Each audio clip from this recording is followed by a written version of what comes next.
Hi and welcome back to Cheeky Crypto. In this video, we're going to be taking another look at VeChain and specifically the price action of VET. We have started to see a pullback, but we're going to get into exactly what to expect next with this correction. Guys, as we get into the video, if you find it useful and informative, then do go ahead and hit the like button. I really do appreciate that. If you are new to the channel, then do subscribe, tap the bell, select all notifications, and you won't miss another VeChain update. Right, with that said, done and out of the way, let's get into some technical analysis for VeChain here. So we are kickstarting things with VeChain here on the weekly chart. We are using Binance as the data source and paired with USDT. Now, the first thing we obviously have to acknowledge is that VeChain has made significant gains so far during this bull run, 18,295%. No bank that I'm aware of will offer you such returns. This is fantastic, but obviously, whilst you're pushing to the upside, you have to expect these natural corrections that have to kind of take place to allow you to correct your technicals and allow some profit to be taken off the table. This is natural, and this is something that we've seen quite recently with the third wave push to the upside with the fourth wave correction. And now, as we're going into this fifth wave push to the upside, we are obviously looking at pullbacks during these waves. Now, this is quite apparent when you take a look at what was going on with the third wave. There was a correction here, there's a correction over here, and a correction over here, right? There's waves within waves within waves, and nothing will move in a straight line. Instead, you tend to find good pushes to the upside with kind of mediocre corrections, and then another push to the upside, another correction, and then a push to the upside, and that gets you to your end result at the top of the bull run, peaking out at $1 for VeChain. Okay, so that's the expectations of where we can see VET going. Now, obviously, on this weekly chart, we can see that the stochastic relative strength index is heading to the overbought area. Now, obviously, with two red candles like this, we could start to see a correction happen here for our stochastic. This would be pretty good, and it'll allow us to continue the motion to the upside. If we take a look back at the history here, we can see that for the most part, during the third wave, there was no decent correction that actually happened. Instead, we just slowed the growth of our stochastic, whilst we then had a correction in the middle.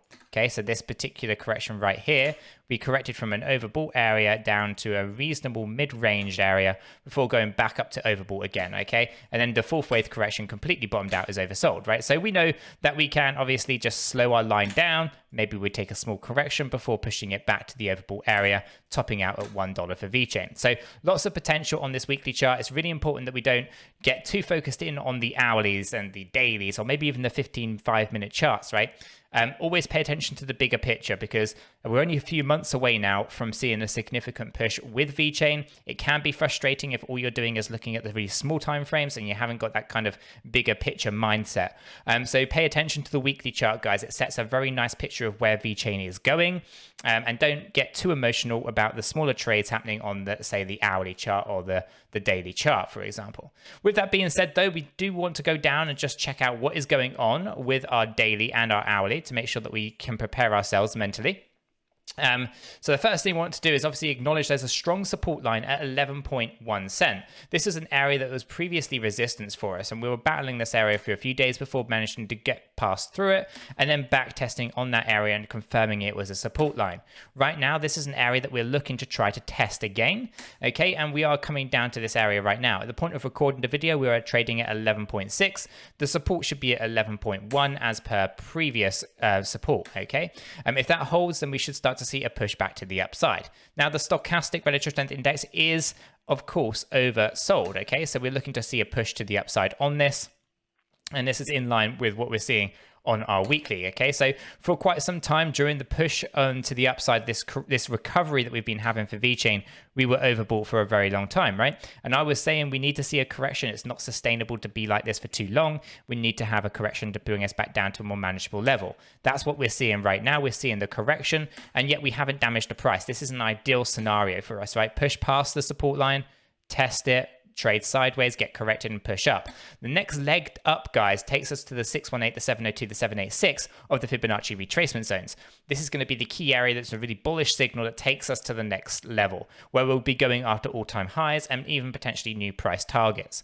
Okay, so really important that we hold this support line and consolidate here, and then have a good push to the upside, okay? And that's going to be really key for correcting many of the technicals. Now, the stochastic relative strength index is great for your sideways sideways trades, it's very, very sensitive to price movements, right? But it's not so good if you're in a trend, right? We see this trend here, and we can see that we're overbought for quite some time of it, right? It's not overly useful. So instead, what you have to do is you have to kind of flick between the stochastic and the relative strength index, okay? So during the relative strength index, we go from the oversold area, and we have a nice push to the upside like this, right? And now we're starting to see a correction that's coming in quite nicely as we start to push this down into the oversold area. Now, obviously, the relative strength index is not oversold like our stochastic relative strength index, okay? So obviously, one is more sensitive to price movements during sideways trades. This is more of a sideways trade, so the stochastic is going to be a little bit easier to understand that we are going to be pushing up and finding the support line. Whilst we do that and we have this kind of sideways trade going on, we're also lowering the momentum out of our relative strength index, okay? So we'll get this corrected in the background whilst we trade sideways here, and that'll be courtesy of the stochastic relative strength index and the sentiment in the space. On that note, we should also just check the VeChain data from the artificial intelligence over at 𝗲𝗏. We can see that the fear and greed index is a B2, so it's not extremely greedy anymore. It's actually pretty reasonable. It's pretty moderate. So again, not fearful, not greedy. This is actually a pretty sweet spot for VeChain, so that's a good sign.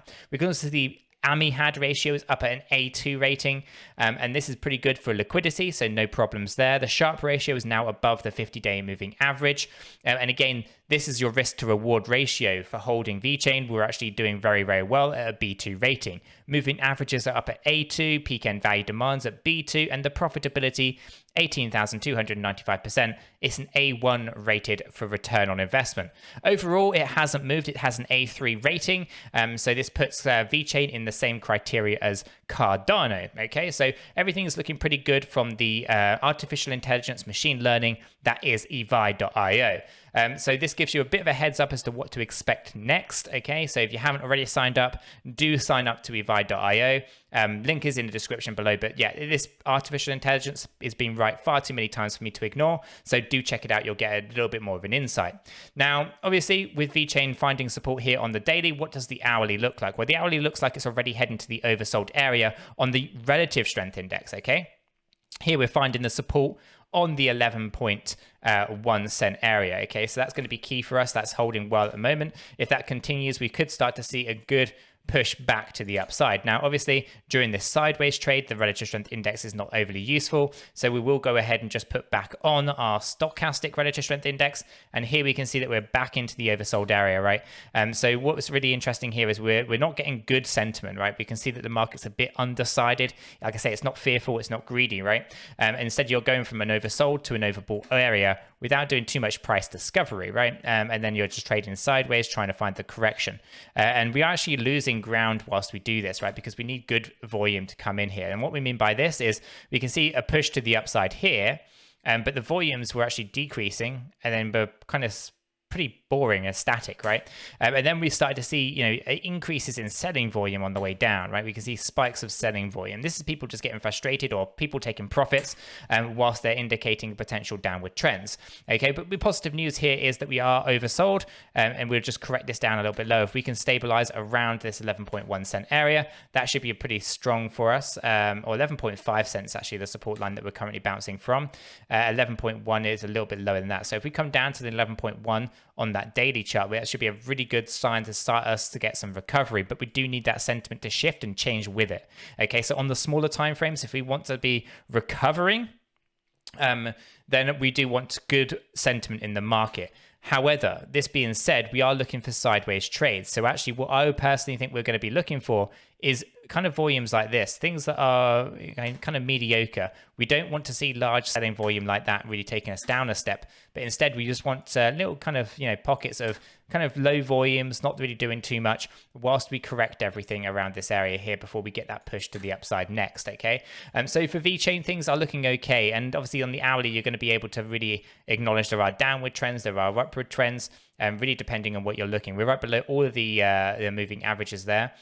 So again, we have to be mindful over that. We'll turn the volumes off. Let's just check those Bollinger Bands. Again, we're on the lower band here, but again, that's nothing to really be too concerned with. We'll hopefully battle above with the strong support line, getting above the midway band before pushing back up again there.